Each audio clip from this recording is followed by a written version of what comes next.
নমস্কার বন্ধুরা, আমার চ্যানেলে সবাইকে স্বাগত। আমি আজকে বলবো অশোক ষষ্ঠী ব্রত কথা।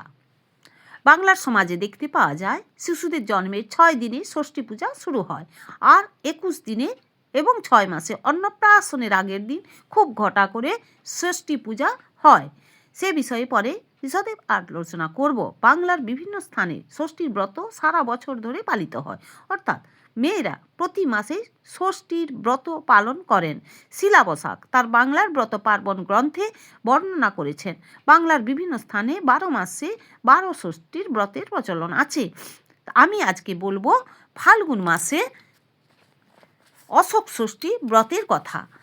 অশোক ষষ্ঠী ব্রত পালন করা হয় ফাল্গুন মাসে। ফাল্গুন মাসে শুক্ল ষষ্ঠী তিথিতে পালন করা হয়। সন্তানের অকাল মৃত্যু রোধ করতে এই ব্রত পালন করা হয়। মা ষষ্ঠী হলেন প্রজনন ও শিশুদের রক্ষাকারী লৌকিক দেবী। তার কৃপায় সন্তানেরা ভালো থাকে, মা ও শিশু সুরক্ষিত থাকে বলে বিশ্বাস। তাই সন্তানবতী মহিলাদের দ্বারা পালিত হন।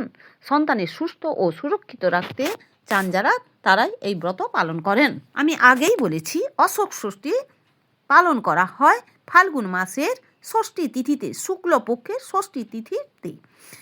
বাসন্তী পূজার সময় এই ষষ্ঠী ব্রত পালন করা হয় কোথাও কোথাও। তাহলে ব্রতের মাহাত্ম্য কথা।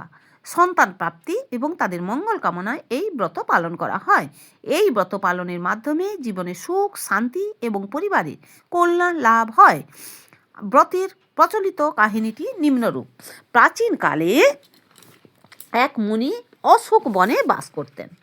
একদিন সকালবেলা দেখতে পেলেন এক ফুটফুটে কন্যা সন্তান কান্নাকাটি করছে। তিনি সেই কন্যা সন্তানটিকে কুড়িয়ে নিয়ে এলেন কুটিরে এবং কন্যা সম লালন পালন করতে লাগলেন। মেয়েটি অশোক গাছের তলায় কুড়িয়ে পেয়েছিলেন বলে নাম রাখলেন অশোকা। মেয়েটি বড় হলে খুব সুন্দরী হতে লাগলেন। মুনির চিন্তা ধরল। তিনি ভাবলেন মেয়েটিকে একা কুটিরে রেখে বেশি দিন রাখা যাবে না। ভালো পাত্রের সন্ধান করতে লাগলেন, কিন্তু অনেক সন্ধানের পরেও তিনি ভালো পাত্র পেলেন না। একদিন রাত্রে তিনি প্রতিজ্ঞা করলেন, কাল সকালে যার মুখ দেখবেন তার সাথে অশোকার বিয়ে দিয়ে দিবেন। সেই মতো সকালবেলা দেখলেন এক রাজপুত্র কুটিরের পাশ দিয়ে যাচ্ছিলেন। এমন সময় মুনি তখন তার প্রতিজ্ঞার কথা জানালেন রাজকুমারকে। মুনির কথা শুনে অশোকাকে সামনে আনতে বললেন। অশোকার রূপে মুগ্ধ হয়ে বিবাহ করলেন। অশোকা শ্বশুর বাড়ি যাওয়ার সময় তার আঁচলে অশোক ফুল আর অশোক ফলের বীজ বেঁধে নিলেন। বললেন যে অশোক ষষ্ঠীর দিন অশোক ফুলগুলো শুকিয়ে গেলে খাবে, আর এখান থেকে যাবার সময় রাজবাড়ি পর্যন্ত বীজগুলো ছড়াতে ছড়াতে যাবে।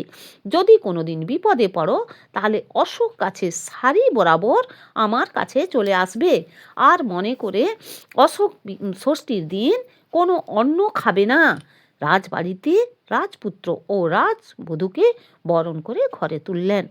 আনন্দের দিন কাটতে লাগলো অশোকার। অশোকার 7টি ছেলে ও একটি মেয়ে জন্মগ্রহণ করল। ছেলে মেয়েদের বিবাহ দিলেন। এক ফাল্গুন মাসের অশোক ষষ্ঠীর দিন অশোকার শ্বশুরের শ্রাদ্ধ ছিল। সন্ধ্যার পর তিনি বৌমাদের বললেন, আজ অশোক ষষ্ঠী, আমি আজ ভাত খাবো না। বৌমারা তার জন্য মুগ গলায় সেদ্ধ করে দিল এবং সে তাকে খেয়ে ঘুমিয়ে পড়ল। সকালে উঠে দেখল তার 7 ছেলে ও বৌমারা মারা গেছে। তখন অশোকার মুনির কথা মনে পড়ল।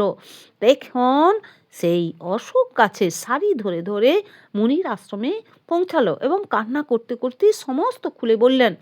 মুনি ধ্যান করতে বসলেন এবং ধ্যান যোগে জানতে পারলেন যে অশোকা মুগ কলাই সেদ্ধর সাথে একটি ধানের খই খেয়ে ফেলেছিল, যেটি ঘুঁটের জ্বালানির সাথে ছিল। ধান ছিল, সেই ধানের খই হয়ে মুগ কলাইয়ের মধ্যে খেয়ে ফেলেছে, আর তার জন্যই তার এই সর্বনাশ হয়েছে। কন্যার অনুরোধে মুনি তার ঘটি